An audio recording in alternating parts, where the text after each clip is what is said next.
Winnie l'ourson. Un cadeau pour Porcinet.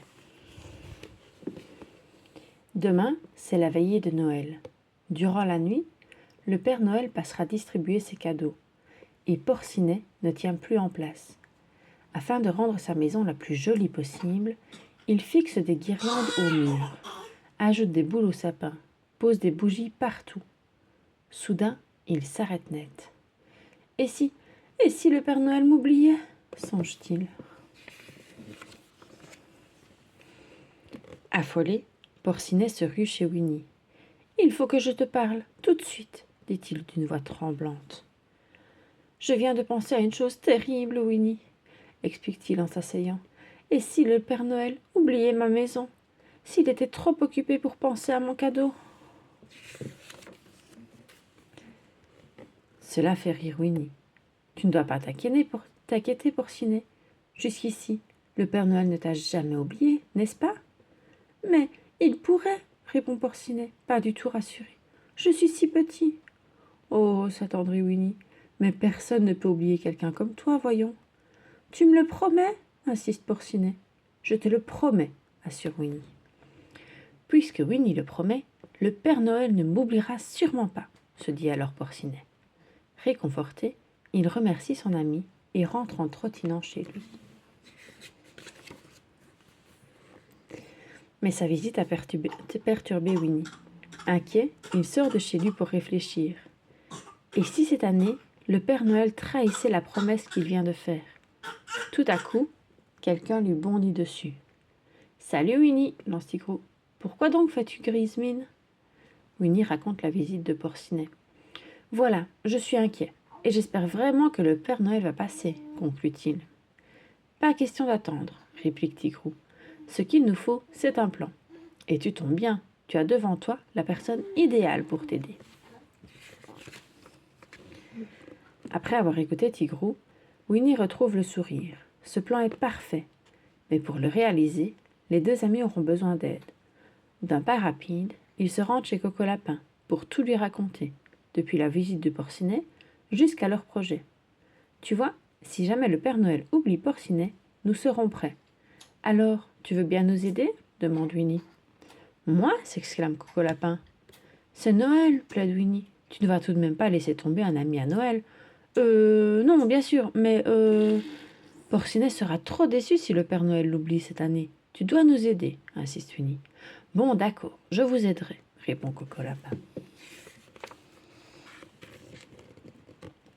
Winnie et Tigrou vont ensuite voir Bourriquet, pour la deuxième fois. Ils exposent leur plan. « Est-ce qu'on peut compter sur toi, Bourriquet ?» demande-t-il en chœur. « Oh, vous ne voudrez pas de moi, répond Bourriquet. « Bien sûr que si, nous voulons de toi. Mais je vais tout faire rater. »« Mais non, voyons, affirme Tigrou. Vous en êtes bien sûr ?»« Oui, répondent en chœur Tigrou et Winnie. « D'accord, dit-il. Vous pouvez compter sur moi. » Enfin, Winnie et Tigrou se rendent chez Grand Gourou. « Bien sûr que nous allons vous aider. »« Que devons-nous faire ?» demande Grand Gourou, après les avoir écoutés. « Et si je dessinais un portrait de Porcinet ?» propose Petit Gourou. « Regarde, Tigrou, je suis très bon dessinateur. »« Magnifique !» s'exclame Tigrou. « Mais je pensais à autre chose. Suivez-moi, je vous expliquerai mon projet en chemin. » Quelques minutes plus tard, nos amis se retrouvent devant chez Winnie. « Merci Winnie, ta vieille luge va devenir un superbe traîneau, » s'écrie Coco Lapin. « Tigrou, apporte-moi cette boîte. » Et le voilà qui coupe et qui colle les cartons avec habileté, avant de laisser Tigrou et Petit Gourou peindre son œuvre en rouge. Ça y est, en moins d'une heure, la vieille luge est devenue le traîneau du Père Noël. Petit Gourou bondit tout excité. « C'est vrai qu'il est beau, » admet Coco Lapin.